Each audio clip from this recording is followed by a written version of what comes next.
Hello and welcome to episode 6 of Robins on the Wire, a Bristol Live podcast covering all things Bristol City. It's been the September international break, so we've had a little bit of a gap between fixtures, but as per usual, I'm Dan Carter and I'm joined by Jack. Jack, how have you spent your break between games? Went on holiday, mate. Went on holiday for the Oh, weekend. nice. Stepdad's birthday, so went away to Cheddar and watched England Andorra in a pub, and Oh, may well, or may not have sung "Don't Look Back in Anger." that I didn't actually watch that one. It was not a particularly good game, was it? But No, very boring. better result. Was it Tuesday night against Serbia? That was I Yeah, watched that.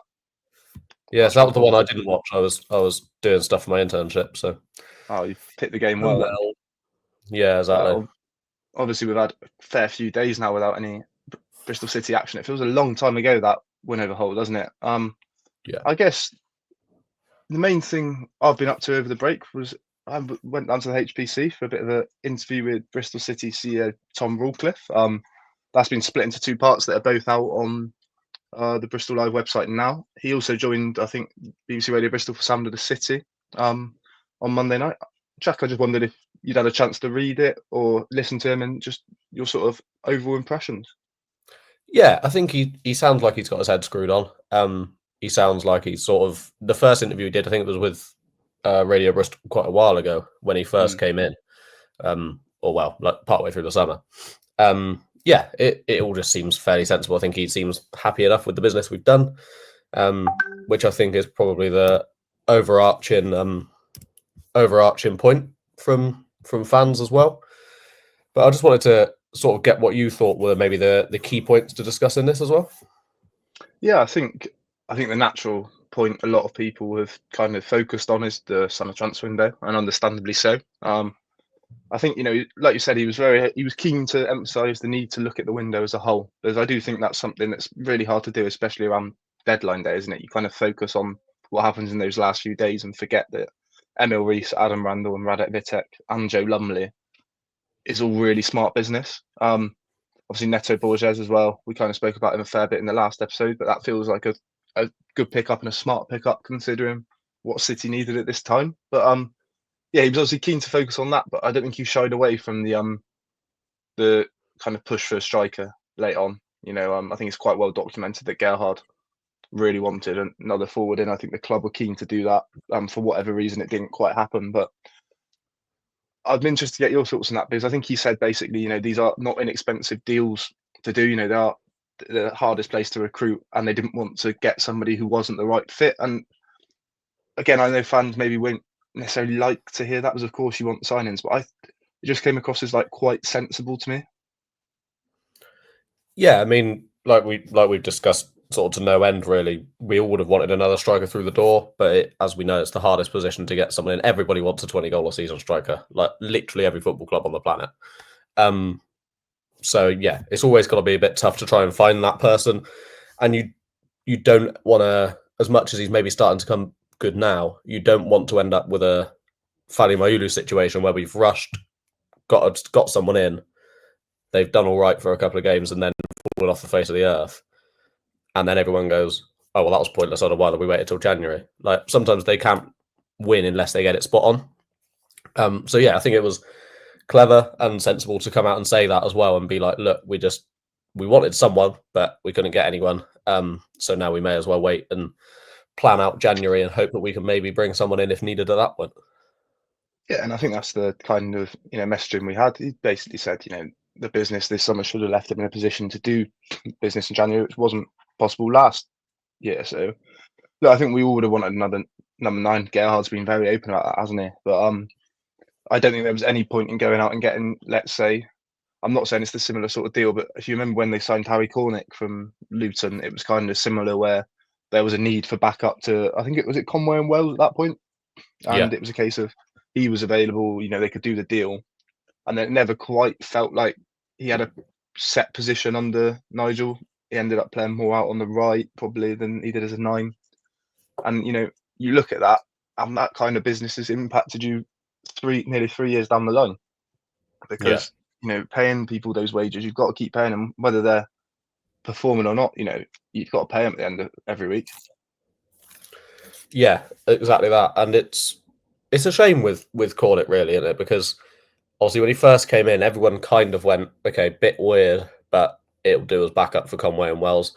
And then I always wonder how good or well, how different it would have gone had he scored that 1-on-1. I think it was against Middlesbrough on his debut. And we were winning, and he literally goes clean through, and the keeper saves it. And it's one of those where if that goes in, maybe he has confidence and goes on and is flying for the next couple of years. But yeah, you don't want to end up in that sort of situation where it's almost panic buy might be a stretch, but you rush into something because you need the cover or you think you need the cover, and it doesn't quite end up working out. Obviously, Sam Bell's gone out on loan, so we're one person down on that sort of 7-man list we've been speaking about for a lot of the summer. But you've still got Cornick, obviously Reece Armstrong. Hopefully, is still sticking around. It sounds like Gerrard's very, very confident that he will, and very hopeful that he will at least.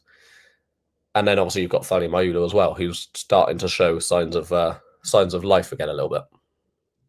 Yeah, and it's kind of what we've said the whole way through, isn't it? I think it'd be great to have another option and probably potentially a bit more of a reliable option than the other two. But excuse me, I do think you're in a position where you probably needed to get them out the door. And we'll get on to Sinclair later, but it doesn't look like that's going to happen. Obviously, the only windows open, I think, they're like Turkey and Greece and Saudi Arabia now. But I think you risk upsetting them as well if you bring in another striker and their game time's even more limited.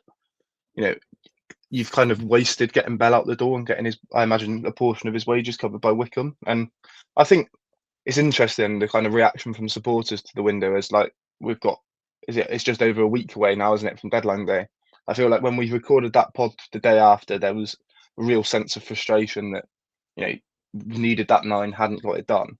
And almost in the days since, there's kind of been this acceptance of, well, Reece is a really smart pickup, Randall's a really good pickup, Neto Borges looks to be a good pickup. It's that frustration's still there, but it's not the be all and end all, I think. Yeah, definitely. I think, like you say, like Tom Rawcliffe is obviously quick to emphasise. If you look at it as a window as a whole, it's probably one of the better ones we've had in recent years. Certainly the most sensible one, I think. We know Randall's played at Championship level for the last 2 seasons Plymouth were up, and I think he's only really shone brighter with higher quality players around him as well. And I think the last 2 City games we've really seen, or the last 2 league games, we've really seen what he can do, especially against Hull. I thought he was absolutely sensational. And then, you've got Vitek, who's hit the ground running since he came in, and looks to be a really, really good keeper, probably be on the fast track to first team football at Man United, you'd think, in the next couple of years. Obviously, Emil Reece, again, proven at Championship level, started well. Just some of the smart runs he makes and stuff like that. It's brilliant to see. It just offers a very different dimension sometimes for us, I think. And then you've got Joe Lumley, who he's there. He can do a job when required. He's probably not going to start. Well, we've seen he's not going to start every week because obviously Vitek's nailed down that spot now. But he's a reliable pair of hands to have if we come into more injuries. Yeah, and I think the other standout from that interview with Tom was the discussion around keeping the players at Ashton Gate, because I think it probably slipped under the radar a bit when we did our podcast, just how serious the interest was in Zach Viner. Gerhard yesterday in his press conference made a really big point of, for the Bristol City, this is a big, and like he did the hand gestures and everything, this was a big offer to turn down. It was just a case of no, we're not letting him go. I think it was, to me, I think it's worth remembering that's a real statement of intent, because by not accepting, let's say it was a £2 million offer, like I think Sky reported, that's almost like a £2 million outlay, isn't it? That, to just turn down £2 million, that if he doesn't sign a contract, you aren't getting again. That is not an easy decision to make. No, not at all. And I liked that Gerrard did point that out in his press conference. He's like, obviously he's come through the academy, so it's excellent for like things like FFP. You're getting that 2 million or so from essentially nothing, because obviously we've never had to pay a fee for him. He's come through the academy and only made us that money.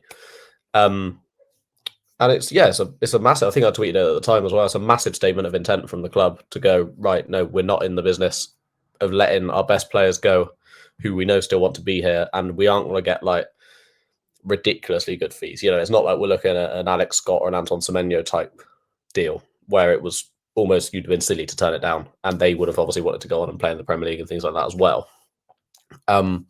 Hopefully Viner signs a new deal. Like I said, I think you'd like to think anyway, it's top of the list of things to try and get sorted before January. It's obviously not happened yet, but we've been on international break. I think he was on holiday somewhere. I think I saw on Ross McCrory's Instagram or something. Obviously, Struber's been spending time with family, and they've only just come back to training in the last few days. But yeah, massive statement. I'm very, very happy that he's here, certainly for the first half of the season, hopefully for the rest of it and beyond. Yeah, I think that's the main thing, isn't it? And I respected the fact, we asked Tom about the contract situation, and sometimes these things do play out in public, but his attitude was very much, those conversations will happen behind closed doors, and those sort of that, I guess, the outcome will obviously become public at some point, but I don't think they want this playing out in public, which I think is quite understandable, because I do think, contracts are a really interesting thing in football, aren't they? Where, it can really shape how fans feel about players, their contract situation. I think, when what happened with Tommy Conway happened, you saw an almost instantaneous shift in how the fans felt about a player weeks before they were chanting his name, So I think, there's an element, I imagine, of protecting Zach and Anis and Mark Sykes, all those players there, that they don't want that in public. But equally, I think, it probably helps your chances of keeping them in January as well, because, if I'm out here writing a headline saying Zach Viner refusing to sign a Bristol City contract and you're Wrexham in January, you're definitely fancying your chances of going and getting him, aren't you? So I think, those talks will be happening behind the scenes. I think you'd be naive to assume that they'd be turning down that money if they didn't have a sense of confidence that they would be able to agree extensions. And there's also that thing of, the value he brings on the pitch. I'm not sure they'd have been able to, if they'd sold him, let's say, on that Sunday when they bought in Borges, would they have, with the money they'd have got, would you have been able to go out and get someone as good as Zach Viner? I really don't think you probably could have with that little time left. No, it definitely would have been a stretch, wouldn't it? I think that was kind of everyone's key point online as well, was, if you, as much as that 2 million, 3 million, whatever it would have ended up being was excellent, you then have to try and replace almost the first name on the team sheet for the last year or two. Obviously, I think he played every minute alongside Jason Knight, didn't he, last season? He's coming up to 250 City appearances as well. Obviously, he's been here since he was a kid. It's very, very tricky then, with probably less than 24 hours left at the window by the time it's all gone through completely, to try and bring anyone in. You'd have ended up with a loan of someone potentially unproven, or try to get back from injuries and things like that. And whatever you do with that, it ends up being a pretty big risk compared to someone who has already settled and has had a very, very good start to the season as well, let's not forget. No, definitely. I think another key point kind of playing onto that was we discussed the financial fair play position of the club. I think it's kind of maybe gone under the radar when you look at how some of the teams are having to wheel and deal in the division. City have been in an incredibly comfortable position with FFP over the last few years, really, because of, the Semenyo, Scott and Conway sales. So the way it works, from my understanding, is that you're kind of assessed over a 3-year period. And that means this summer was City's last period, which included the Alex Scott sale, which I think is somewhere between 20 and 25 million, wasn't it? I think was what was reported at the time. That is it's City's record sale, isn't it? It's huge. It's a huge amount of money, and that gives you a lot of leeway. So from next summer, that is not in part of the assessment. And Tom was very open about the fact that they are going to be close next summer, and they've probably got half an eye on that, I'd imagine, with their business at the moment, because we've seen how serious some of these punishments can be if you breach. We've seen it in the Premier League with points deductions. Hull have had transfer embargoes that have really shaped their entire windows. He was confident they'd be on the right side of it. I think that's important to emphasise. It wasn't a case of he was going, oh yeah, we're going to get a points deduction. He was very optimistic, even if they're close. So, but I just think it's again, I guess that makes it more of a statement, that selling Zach Viner would have been pure profit. So to not take that chance, I think, the Lansdowne family, the owners, probably get a fair bit of stick, but something like that does feel like it should get the credit it deserves. Yeah, 100%. And like you said, it's good to know that he's still confident we'll be all right on FFP front. We were close, sort of under the Nigel Pearson sort of reign as well, weren't we, at times? And there were a lot of free transfers done under that period, and obviously bringing through academy players and things like that. And on the pitch, we probably regressed for a couple of years before being able to build again with Scott and Semenyo and Conway all coming through at the same time, and obviously making us a good old chunk of money. Yeah, you just don't want to end up in a situation like that again. But I'm sure from what he said and from how you've relayed it as well, that probably won't end up being the case. I don't think it's going to be anything to massively worry about as long as as long as we stay on the right side of it. And obviously, I think he emphasised the fact they want to keep their key players, but especially if contract extensions can be agreed, the other advantage is you'd hope there'll be assets there that are sellable. As you look at this summer, it's probably I can't many summers where City's biggest sale will be their like fourth choice central midfielder. The only two mega departures this summer were Marcus McGuane and Seb Palmer Holden for fees. Those were the only two first team exits. That doesn't happen often at Bristol City. And while I'm sure they'll be desperate to keep Jason Knight in January and next summer, same with Zach Viner, same with Anis Mehmeti, so on. Your hope is that you'll have players there that if you are treading a bit close to the FFP threshold, you get that massive offer, the sort of Alex Scott offer that changes the entire perspective of your financial position. Yeah, 100%. And Jason Knight, as much as obviously, like you say, it would be excellent to keep him. We'll all be quick to want to keep him as well. Obviously, is probably the one that you look at and go, he's probably the golden egg at the moment. That if a huge offer was to come in for a player, it's probably between him and Mehmeti for very different reasons. Mehmeti, obviously, that more sort of flashy player, but Jason Knight just solid every week, isn't he? And exactly what almost every team in the Championship would want and need. But yeah, hopefully we can find a way to keep hold of them and not have to sell up for big money unless like an incredible offer comes in, obviously, or if they want to leave.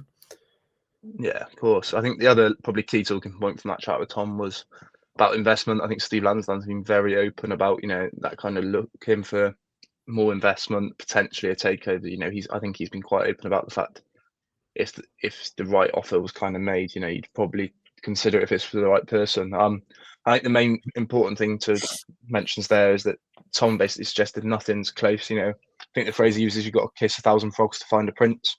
And I think there's been real determination there that they're not going to sell to the wrong person. They want to sell to somebody who's going to have the club's best interests at heart. So it doesn't sound like anything's imminent there.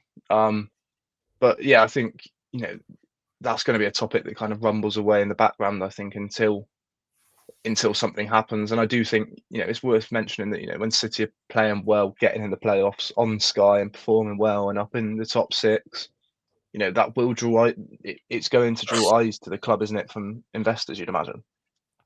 Yeah, 100%. I've said this for the last sort of year or two now. I think it's a very, very attractive prospect for anyone looking to buy a football club. I guess maybe the thing that might put some people off is, from what I gather anyway, is that Steve Lansdown wants Bristol Sport taken care of, not just the football or the rugby or the basketball and things like that.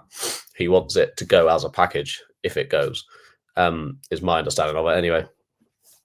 But yeah, like you say, hopefully if it ever happens or when it happens, it'll be the right person at the right time. And yeah, it's a very, very attractive offer because, like you say, we're playing on Sky, 2 times already this season, I think, and done well so far this season. Up in 6th, got the playoffs last season. Hopefully get them again this season if things kind of carry on the way they're going. And yeah, I guess we'll just kind of have to wait and see, won't we? But it's nice to know that nothing's particularly imminent on that front, I suppose, because like you say, as much as they do come in for a bit of stick sometimes, the Lansdowns, I think they've done pretty well in recent years. No, definitely. I think I guess it kind of leads into a bit of the sort of Bristol City action we've had this week as well. I can't get his surname right, so I'm just going to say Dennis, the new under-21s coach. We talked about his appointment, and he was quite open about the fact, it was a name Gerhard brought to the table. The club were keen to do that anyway, have that sort of, I guess, that pathway clear of the same pattern of play, same style and everything. But yeah, so I went up to the HBC on Tuesday for their game against Barnsley. I don't know how much you saw of it, Jack, if anything, but it was absolutely chaos. It was typical Feyland rain and wind. City 1-0 down within 2 minutes when a trialist scored. I think Jack Hooper, I think it was, levelled up with quite a nice goal. And then at 1-1, I think it was, Ephraim Yeboah sees red. I'm still not sure what's happened. I need to look at it back because it's just seemed like him and their centre half were running through. And next thing you know, there's a bit of a argy-bargy going on inside the Barnsley half. And the referee didn't even wait. He just walked over with the red card and just straight away. There was not even a moment to kind of think. But yeah, ended up being 2-2. Billy Phillips got City second and then Barnsley equalised. I think it was about like back end of the second half. But I guess I think there's a few players in that team that fans are particularly eager to know about. I'd say Yeboah was one of them, and obviously we didn't get to see a lot of him because of his sending off. But it was a start for Elijah Morrison as well, who is football actually. When you look at it, for the 21s and the first team, he's not played an awful lot of football over the last year or so. No, I think we mentioned it on one of the first podcasts when we were sort of going through the squad before the Sheffield United game, that he's almost been stuck in this limbo now for coming up 2 years, I think, pretty much, isn't it? Where he's been on the bench for the first team a lot and very rarely got on. So therefore hasn't really been playing for the 21s, training with the first team, but not playing for them. So he's, like you say, he's just not been able to play all that much football in any sort of environment, whether it be men's first team or 21s. He just seems a little bit stuck. And he's one of those that I think after Neto came in, obviously we don't know what's going on with Hayden Roberts. He's ended up staying. I would have been looking to maybe get Morrison alone, just so he gets that first team experience somewhere, whether it be League One or League Two. I don't really know, but just to give him those consistent minutes, because otherwise it's almost going to stunt his career, but stunt that immediate sort of growth. Because every time he stepped on the pitch for City, I think he looks good, but he's just not been able to do it consistently enough because he's got, now 3 players ahead of him once Cam Pring comes back from injury. No, I think it's an interesting one, especially with Jamie Knight-Labelle and Adam Murphy heading out later on. We asked Gerhard about that yesterday, and he basically said it's a case of he feels the gap between the 21s and the first team. You have 2 players there that need first team football because the gap's probably bigger than he wants it to be. And I think the word he used was intensity. So what I assume with Elijah is that he doesn't feel he necessarily needs that first team exposure as much, that he is closer. But like you say, with Neto coming in now, the options in that position are quite good. I guess the only thing you'd say is that Cam Pring's injury record's not great. Does Hayden Roberts really view himself as a left wing back? I'm not too sure. I think he's probably more comfortable playing where Rob Atkinson's been playing. Yeah, I think it's interesting with Elijah. And to add another complete bit of chaos to the game, when Yeboah went off, it was him who ended up playing as basically the number 9. And I have to say, considering, I've always kind of viewed him as quite an attacking left wing back, but very much a wing back. He did a really good job of holding the ball up. He's really likes getting out of defender. I think that's what's good to see. He's a proper bit of an old-fashioned fullback where, he very rarely comes inside, but it's that sort of just get towards the byline, whip a ball in. And actually, as a number 9, he managed to still do that quite well and really get at his man over and over. Maybe we're due another Bobby Reid. After all this time, maybe we're going to have another unexpected striker on our hands. When the other 6 get injured, he might get a shot. Who knows? But no, it's good. It's good to hear that he impressed. Like I said, I'd like to see him in and around the first team throughout the season. Obviously, it would probably mean that people are getting injured, which obviously you don't want, because it's unlikely, unless maybe in the FA Cup and things like that, that we see him on a regular basis in and around the first team. But yeah, it's an interesting point that you raised there about Knight-Labelle and Adam Murphy going out on loan to gain those first team minutes. Maybe, like you say, Morrison's closer. He's definitely had. I know Knight-Labelle was out on loan last season. Obviously, Adam Murphy had first team football in Ireland, but that was quite some time ago now. Elijah Morrison's the one we've seen in a City shirt the most, despite it still not being a lot. Yeah, and I think that's the interesting thing, isn't it? I think he's also not, like we've said over and over, he's not playing much 21s football. So there might be that feeling of, Knight-Labelle's had a season playing week in, week out. Adam Murphy's had about 8 months now of playing week in, week out for the 21s. So maybe there's that thing of they've hit their ceiling they can hit while playing 21s football. And maybe they don't feel Elijah's quite at that ceiling yet. I'm not too sure. I think, when I made the point to Gerhard the other week about him, he hadn't been playing for the 21s but wasn't in the first team squad. He was just like, we need him in training. That's the situation we find ourselves in with the numbers we've got. We need him as an option in training. So Yeah, I think he's an interesting one. I wouldn't rule out seeing plenty of him in and around the first team this season, because when you look at it, like he's here now till January, isn't he? So you can't see him heading to the National League. You don't see there's any point of like that sort of lane, unless it was a really, really high level. So yeah, I think he'll be there or thereabouts until January, I'd imagine. I guess away from the 21s, the other standout bit of news over the international break has been surrounding Sinclair Armstrong, hasn't it? Just like that bit in The Godfather, where it's like, just when you think I'm out, they pull me back in this transfer window. I finally thought the summer was done and we could focus on the football. And then Monday night, few reports emerging from Turkey. That is it. And you might have to help me again here. Gazette pay? Yeah, we'll go with that. Something like that. Yeah. Targeting Sinclair Armstrong. I think Sky reported a €1 million bid was under consideration. Our understanding at Bristol Live's been that City aren't actively looking to move him on. I'm sure, like every player, if the right offer came in, they would have had a decision to make. But it was a case of, without being able to replace him, they weren't trying to like push him out the door. It'd be interesting to get your thoughts on that, Jack. I think if we rewind 2 weeks, when the transfer window was still open and that offer comes in, I think it probably gets accepted on the basis that we can use that money and that space in the squad to bring someone else in. But at this point, you leave yourself even shorter than we already are. And as much as he hasn't scored for almost a year, he has had some good performances in that time. Sheffield United away back in the league last season in March always springs to mind. I know he basically missed an open goal, but other than that, he was excellent that night. And there were a few sort of appearances around that run that almost cemented our spot in the playoffs when we were playing West Brom and Watford and Sunderland and things like that, where he was really, really solid despite not getting a goal. So yeah, I think it would sell us a little bit short. The fee I have no issue with. I think if it was in a transfer window still for City, then it would probably be accepted on the basis that we could bring someone else in. But I don't think you want to end up with purely Mayulu and Cornick as your kind of first team options behind Emil Rees. Yeah, I think that's a really important point to make, because I think there's kind of a Fally fad at the moment in there where like everyone's obsessed with him again, a bit like they were last season, where he has been brought off the bench for that sort of like, oh yeah, he's our second best striker. He's the best alternative to Rees, and like I think everyone's entitled to their opinion. I think he has been bright in the cameos we've seen. But I think it's also worth remembering this is a lad who's probably started 3 or 4 championship games. Again, hasn't played much football this year because he was injured for basically his whole loan spell. Wasn't particularly involved in pre-season. I know it's hard to get a scope of the pecking order in pre-season, but to me, it seemed very much that it was Emil Rees, Sinclair Armstrong, then Mayulu and Cornick. Yeah. I think you can probably suggest that's the case by the game at Derby. Was almost the best example of that. Rees gets injured minutes into the second half, and it was Sinks who came on.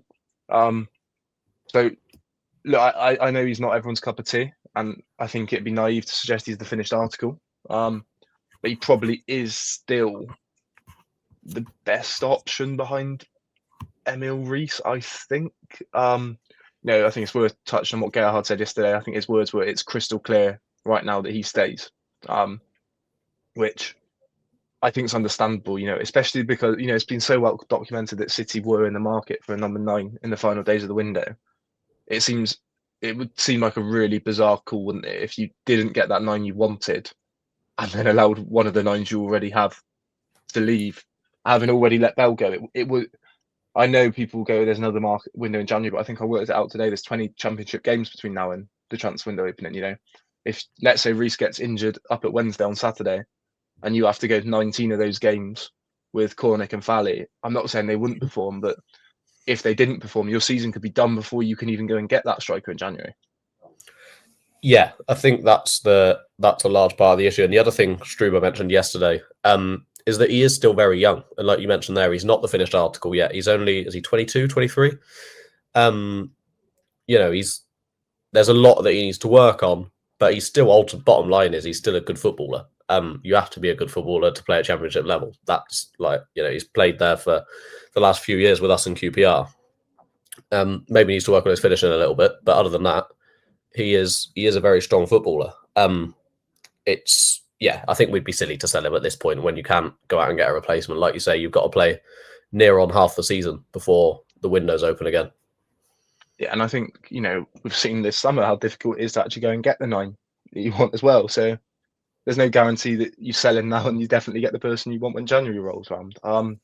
I think it's a really interesting one, Sinclair. We've probably spoken about him more than, I think, other than probably Fally on this podcast, we've spoken about him probably the most, because I think there's kind of two schools of thought you can take with a striker, isn't there?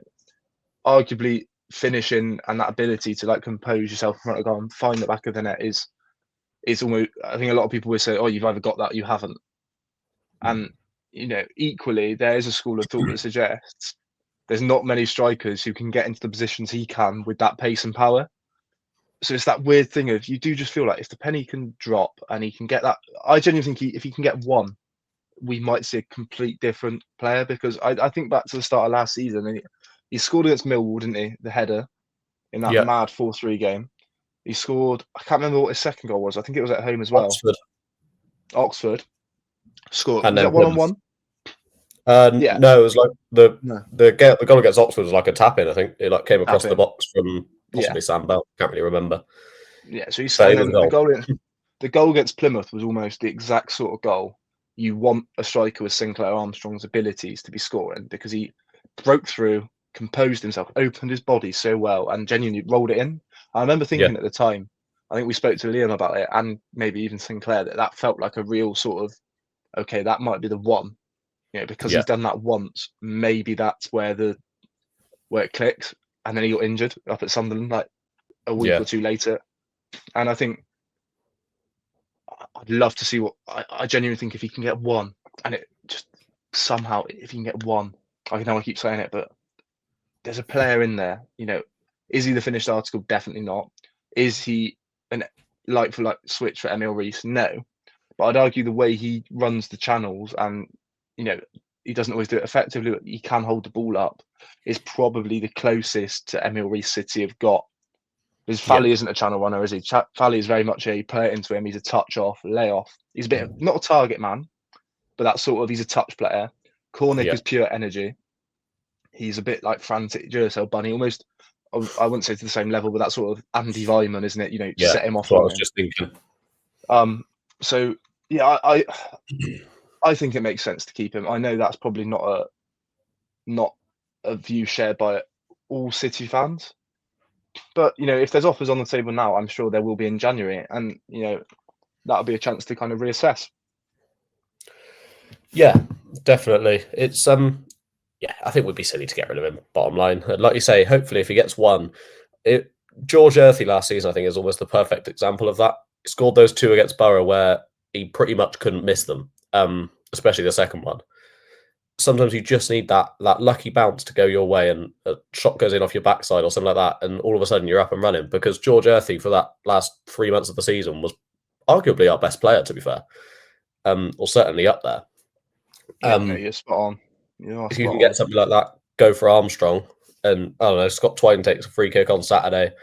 It falls back to him, and he's fallen over in the 6-yard box. It goes in off his head. I don't really care. Like, as long as it goes in the net, it might just give him that little boost he needs.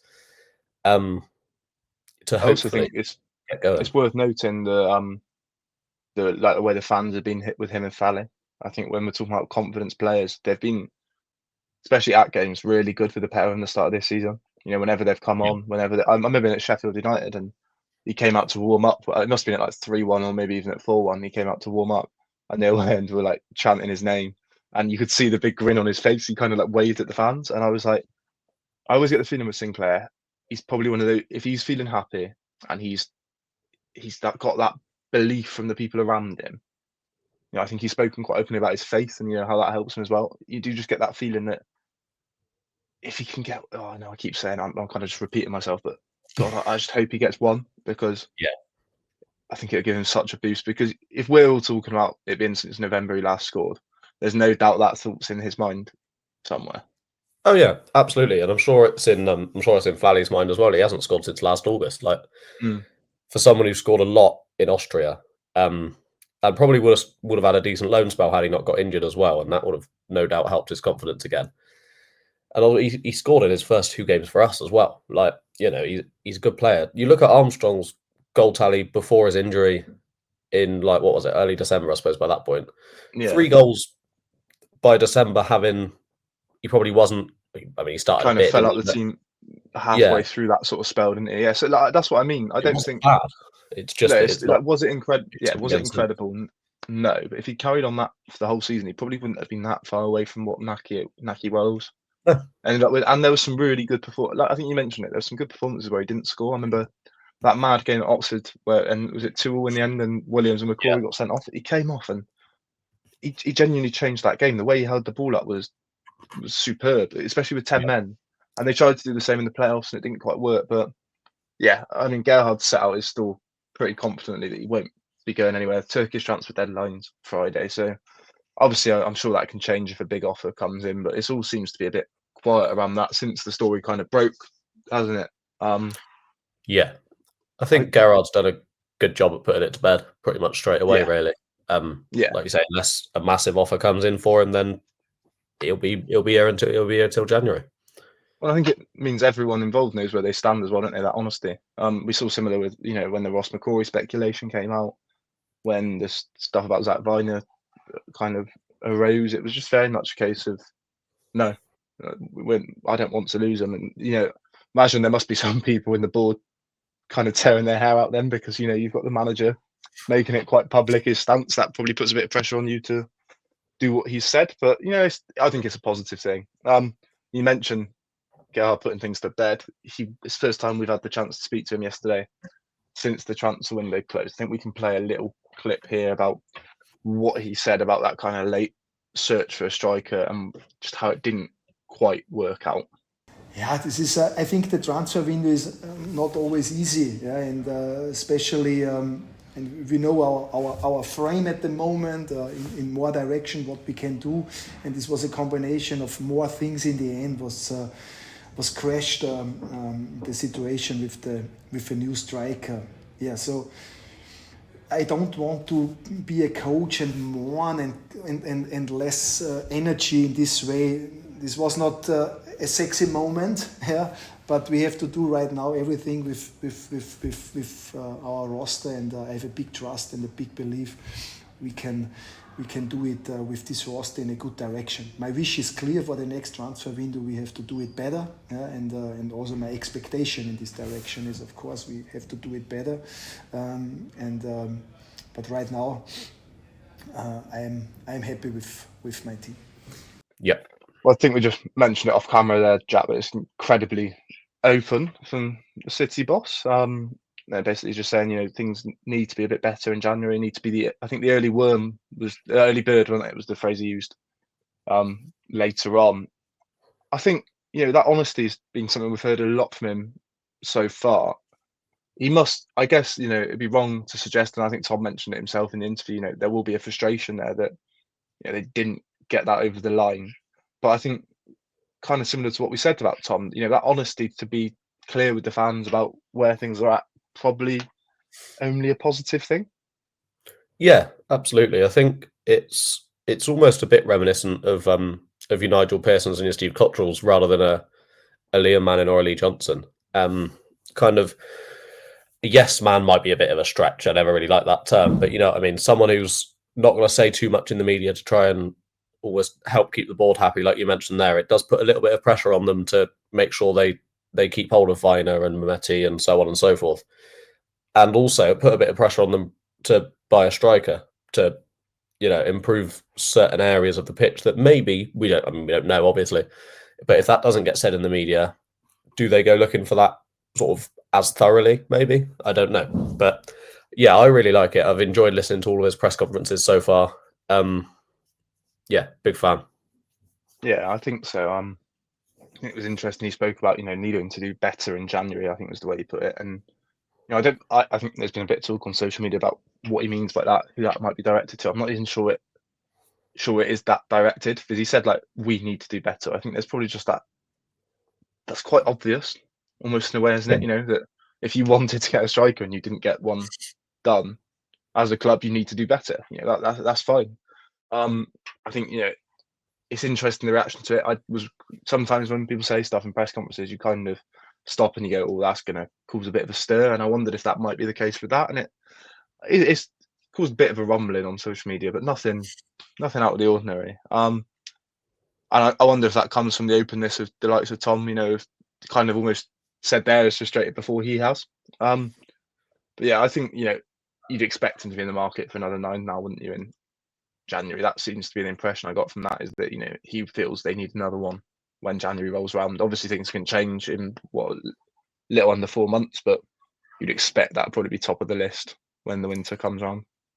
Yeah, you'd think so, wouldn't you? I mean, like you said, it could change. Fally Mayulu or Armstrong or even Harry Cornick could get a goal and all of a sudden be up and running and be kind of battling with Emil Reese to get that starting spot. It doesn't feel massively likely at the moment, but it's not impossible.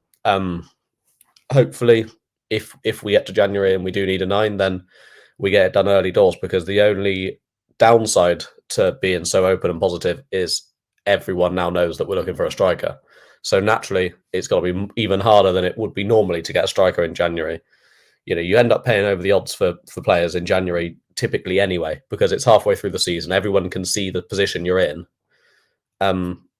You put yourself into a little bit of a corner almost sometimes, but we'll see how it goes. Hopefully, we can get someone in if we still need to in a few months' time. Yeah, that January window almost feels like a month of deadline day, doesn't it? Where everyone knows what you want, everyone knows what money you've got.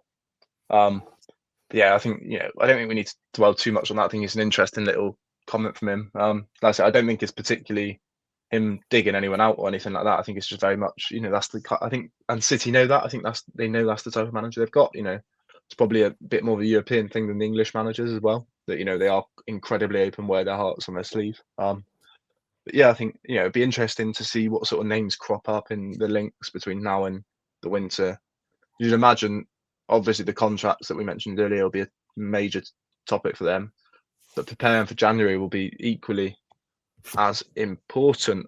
But I guess we've nearly done 45 minutes here, and we've not spoken about any Championship football, thanks to the international break. But this weekend, City back in action, up to Hillsborough to face Sheffield Wednesday on Saturday. You making the trip, Jack, for this one?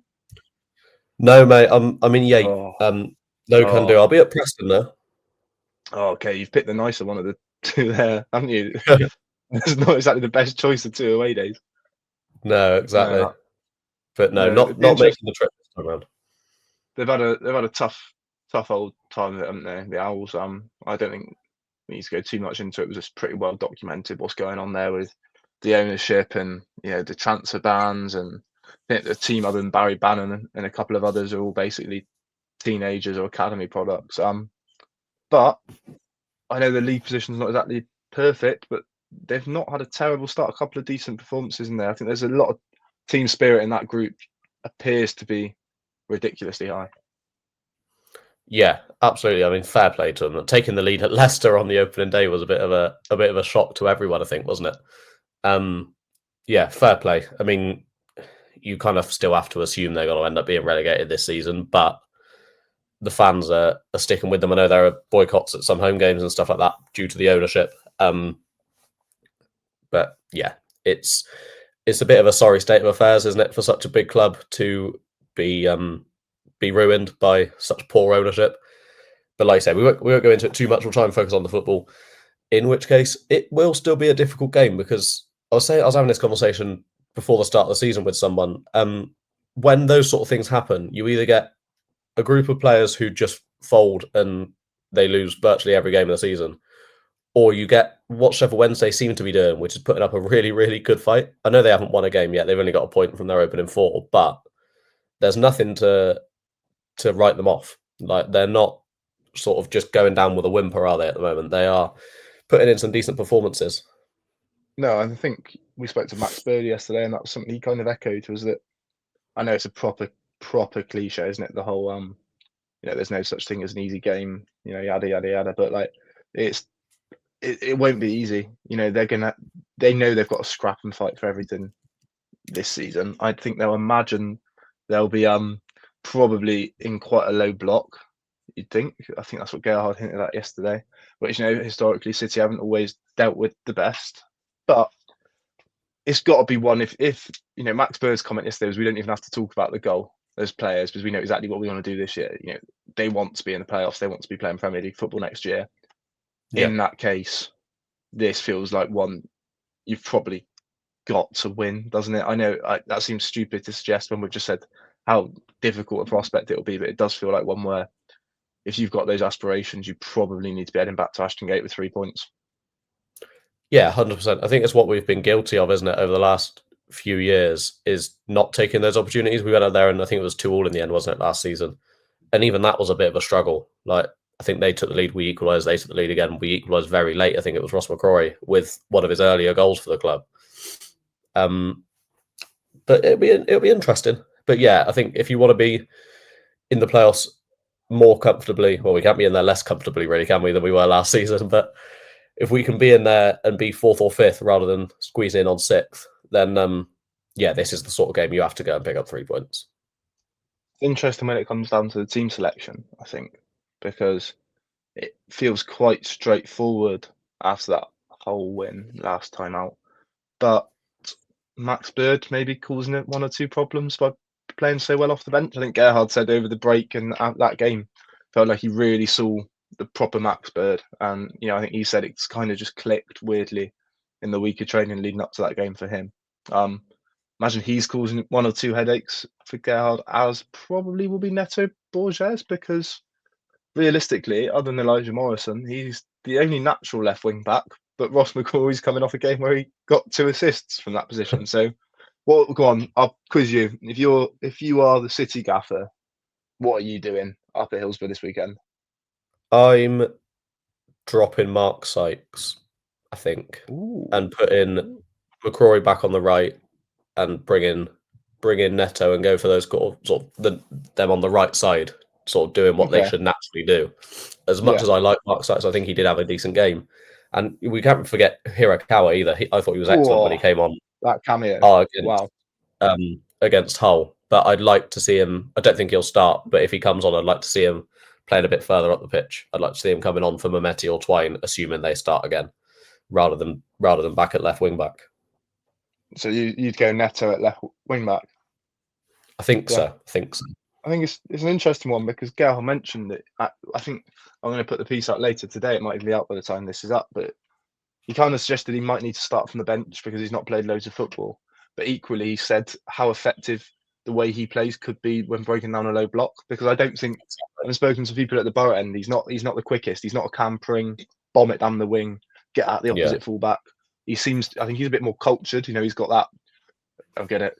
Doubling up with the cliches, 2 yellow cards. But he's got that bit of a wand of a left foot. Seems to be the thing. That he can whip a ball in and pick that pass. So maybe that's suited to that sort of game. Equally, you probably don't need to. It's what we've said with the injured players coming back, isn't it? You've got options in there that are playing so well. I mean, Ross McCrory nominated for Player of the Month this morning. You've got options there that are playing so well that realistically you don't have to rush him in if he's not quite ready. No, not at all. I'd only start him if he's ready, but I think assuming everyone that we know is available anyway is ready to go. And I will come on to Cam Pring in a minute because I wanted to talk about the injury update we got. I think I think for me it would be Neto if he's ready to start. If not, probably go unchanged from Hull because we looked good, barring the 2 goals that they scored, which were largely sort of undone by ourselves, really, weren't they? Yeah. Especially the first one with Atkinson slipping and kind of miscontrolling the ball, which other than that, he's been excellent all season so far. So I won't hold it against him too much. But yeah, I think the team more or less picks itself, barring that bit. And yeah, maybe Max Bird, is there a way you can get all 3 of them in like we saw at the end of the whole game? Then you have to drop Twine or Mehmeti. It's a very tricky one on that front. But I think the rest of it, like, Reece has got to start. Knighton, assumably Randall, will got to start. And you know what the back three's got to be realistically, don't we? It's a lovely problem to have, isn't it? I think especially in that midfield and at wing back, because I think for the last, we'll mention him in a sec, like you said, but last season it did feel so much like, it, especially that first half when McCrory was in and out with injury. Sykes had a knock, didn't he? I think when I first started the job in November, he was out for a fair while. Pring had injuries. It's just, and square pegs round holes has been thrown around a lot, hasn't it, in Bristol City's wing back positions. And with Cam hopefully not too far away, it does feel like the options out there in a position that, let's be clear, in a girls' Super team is incredibly demanding. The options seem pretty reasonable. Yeah, it's an incredibly demanding one, and from what we've seen so far, an incredibly important one as well, because they have been key to a lot of the goals we've scored. Obviously McCrory with a goal and 3 assists, I think, in the 4 games so far. Also getting 2 at the weekend against Hull. Well, 2 weekends ago now, I suppose. It is probably one of the most important positions we've had this season so far. And to be fair, it's been working. We've had some very, very good performances put in by them as well. Yeah, no, definitely. You mentioned the sort of injury update we got yesterday. Took the chance because I think when City they did that squad fitness update, didn't they, after their pre-season camp? They said that roughly, I think Campering and Max O'Leary's injuries sound quite similar. So I think they said around 12 weeks for each of them, which when I worked it out was kind of hovering around the October international break. So I took the chance to kind of get a update of where they're at. The indication with Max is that, you know, he stepped up into training. Sounds like he's doing a lot of work with the keepers over the break. What that means, it's hard to tell, isn't it? Because you'd imagine Radek Vitek's made himself as close to undroppable as possible with those early season performances. Campering, I think the point Gail made was that, you know, it's a 9 to 12 week recovery, and we're probably in week 7. So, and you know, he used that word, and he's used it a lot when talking about injured players, patience. I think because he's such an explosive athlete, he's so powerful. The last thing you want to do is rush him back, because I think it just leaves you open to injuries. We saw it at the end of last year where Liam ended up throwing him into that second leg of the playoff game. Well, I don't think he was, judging by how he was moving in that game, he probably wasn't ready, but he had to play him. And I guess, you know, again, we've said it, kind of repeating ourselves, but when you've got the luxury of options there, if he's not ready, you don't need to rush him. But I'd be surprised to see him before the international break, judging by that update, I'd say. Yeah, I think you're looking more at sort of, I think Norwich is the first game back after the international break, isn't it? Which would be obviously an intriguing one for many City fans. I can't make it to that, unfortunately. Oh, Jack. But it'll be interesting to see what sort of time he's around. Hopefully as soon as possible, because he is a very good player and a very important player, I think, to this team. Yeah, in a couple of positions as well, isn't he? That's the other thing. The thought of, and there's no disservice to the people that have played there already, but the thought of Ross McCrory playing as a right wing back on one side and Campering doing the same on the other flank, it feels like an exciting prospect, doesn't it? Yeah. I guess that we've done quite well to get an hour out of what has been quite a dull week in the world of Bristol City. I would probably end on some predictions, I think. Oh, so, go on. Although you're not even bothering to make the journey to the Steel City, Jack, what do you reckon? What's your guess? I'm going. I can't remember what I put in my little preview article now. I'm going to go 3-0. I think that was what I said. We'll stick with it. Yeah. Okay. I'm going to go 2-1. Bit to City, I think. I wonder if I think it go one or two ways after break. They'll either be energised and fly up the blocks. I think it could be quite hard for them to break Wednesday down, just because I think they might sit in, and you can't really blame them given the way City have started the season. But no, not at all. I guess final little topic. You know, 5 games between now and the next international break. What's your general mood like around Bristol City with transfer window out the way, first break out the way? How are you feeling? Pretty happy, I think. 4 games, 8 points. Obviously, you take the cup out of the equation, a 2-0 win and a 2-0 loss to teams above and below us. I don't, it's all right. It's kind of everything kind of went as expected there. I'd have liked to have 10 points. I think we probably should have beaten Derby. Should have held on there. Charlton, I think that was a fair draw. I think both teams had their chances. Neither really took them, and it was just that was a very good game of football.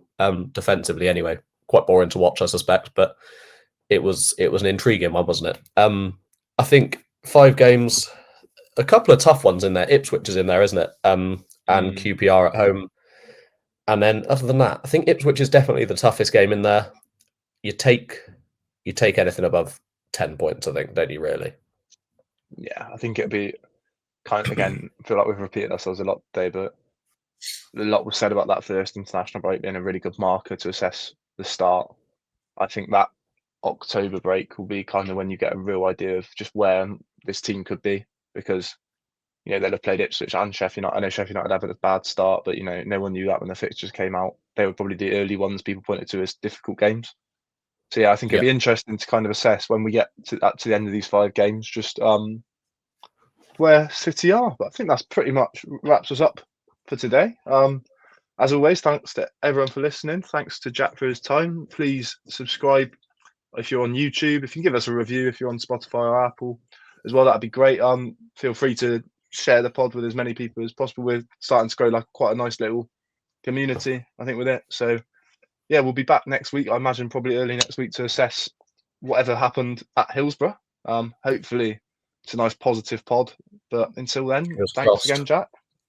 Cheers, mate. We'll see you all soon.